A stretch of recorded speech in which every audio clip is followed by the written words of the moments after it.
Hello student, I am Ritu Tyagi from KV Paradeep Port.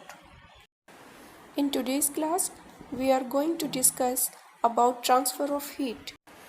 But before starting this topic, let's see the objectives.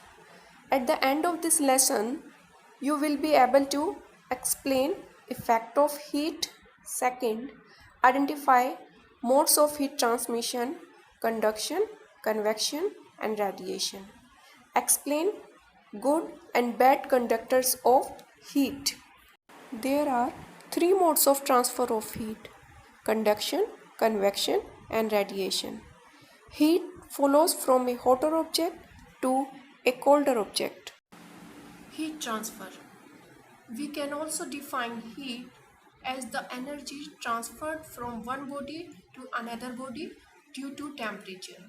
Heat follows from a body at a higher temperature to a body at a lower temperature. This is called transfer of heat. Now let's see something about conductors and insulators. Conductors are the material which allow heat to pass through them easily.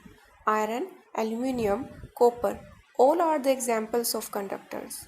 Insulators are the material which do not allow heat to pass through them. Example: wood, plastic, glass, rubber, air, water, etc. Conduction.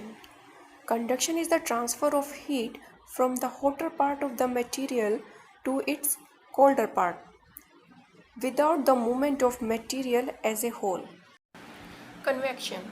Convection is the process by which heat is transmitted through a substance from one point to another due to the actual bodily movement of the heated particles of a substance is called convection.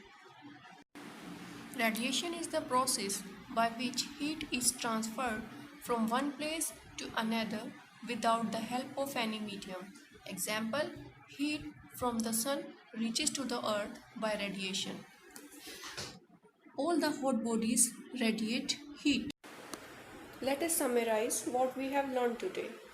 There are three ways in which heat can flow from one body to another. These are conduction, convection and radiation. In solids, generally the heat is transferred by conduction.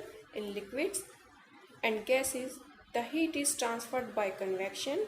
No medium is required for transfer of heat. That's all for today's class. Thank you so much for watching this video.